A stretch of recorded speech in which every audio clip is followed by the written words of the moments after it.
Matthew and Mark, is what's he called in Matthew and Mark? You know your scripture. Simon the Canaanite. Well, he wasn't Simon the Canaanite. I can assure you there were no Canaanites left in Palestine at this time. In fact, if you look at the Greek, it's Canaan, and we know what that comes from. Canaan. Do you know what that comes from? Kana, zeal for God in Hebrew. Elijah, this prophet, was Kana Elohim, a zealot for God. So it's just a guy who doesn't know in Greek what the origin of the word is, zealot, and therefore he just calls him a Canaan. And in fact, Luke has it right. It's Simon Zelotes in Greek. In Hebrew, Kanaim. In Greek, zealot. So you see, oh, God, how do you know these things? This guy has to, you don't know anything about this period. Yeah, we know a lot about this period. But you have to take time to look into it if you're interested. If you're not interested, if you just want, again, spiritual fortification and sustenance, all this is by the boards, and Mel Gibson movie will be fine. In fact, a little bit too bloodthirsty for me, but still fine if you're just looking for some uplift, I guess. Although some might feel it was depressing, downlift. I wouldn't take a kid to that. Might twist his mind for the rest of his life. He might turn into a sadist or something if he was a little kid or something. But anyway, that's something for everyone to determine themselves. But if you're interested in history, you can determine all these things a little bit more precisely. So you have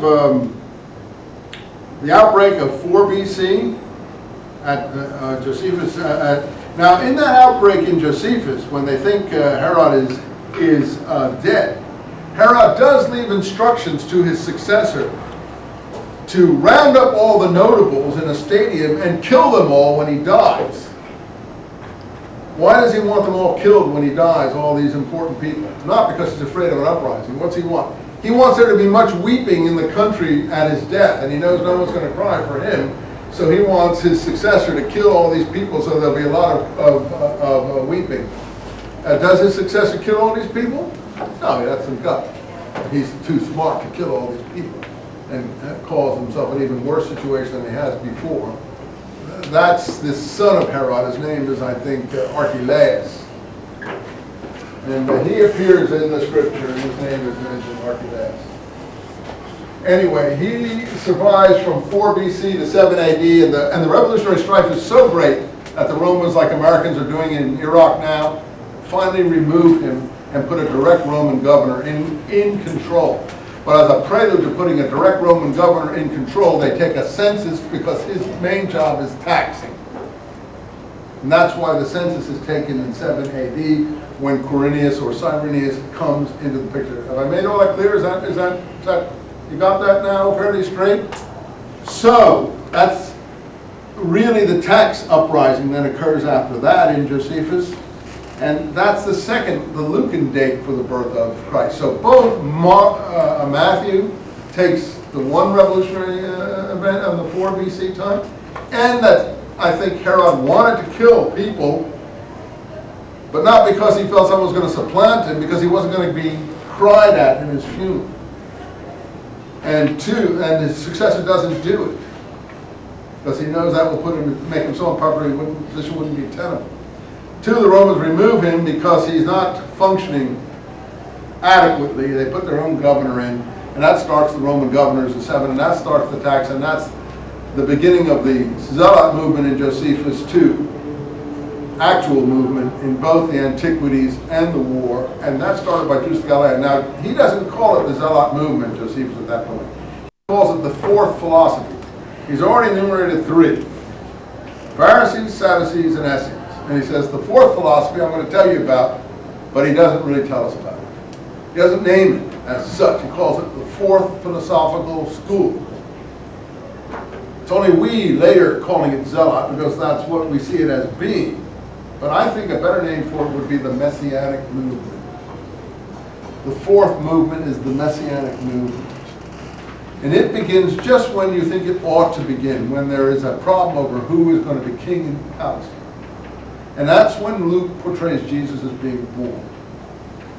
So all that, to my mind, is connected that Jesus born in 6 or 7 AD in Luke is connected to the birth of what I would consider to be the Messianic movement. And as Josephus describes this in the Antiquities, he said this had an incredible effect on our people. Our young people were totally zealous for it, and it made a headway into our people beyond anything you could have imagined. And then he says all kinds of horrible things came upon our people as a result of this movement. Wars, famines, and so on. And if you look at Jesus in the scripture as we know it, the Gospels, we're not going to treat in this class, Jesus portrayed as when he's coming out of the temple at one point towards the end before his death or before his trial, as giving what people refer to as the little apocalypse.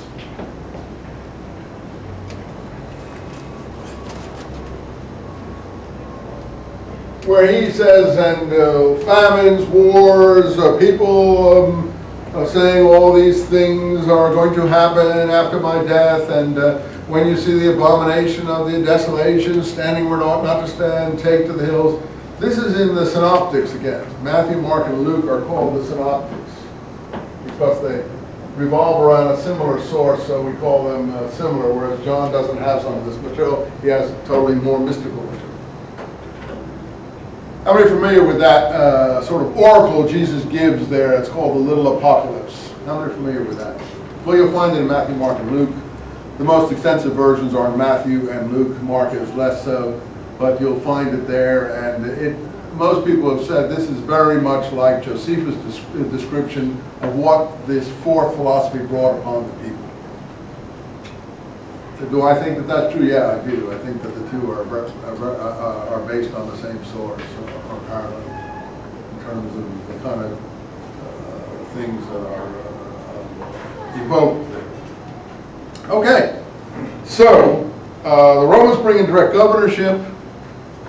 The people are not happy with the Herodians. All Herodians from that time forth are called Herod. Again, this is not, I think, properly presented. We do not get this hatred of the Herodian family. We don't get the fact that they have to be imposed by Roman troops.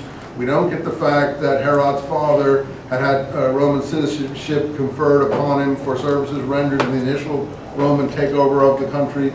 We don't get the fact that he was initially a Roman governor who parlayed his governorship into a dynasty, all called Herods. And we don't get the impression that he killed the previously popular reigning dynasty and eliminated them, and those he didn't kill, he married or bred from, called the Maccabean one. And I think that gets us to where we need to be. So, having said all that, and wasted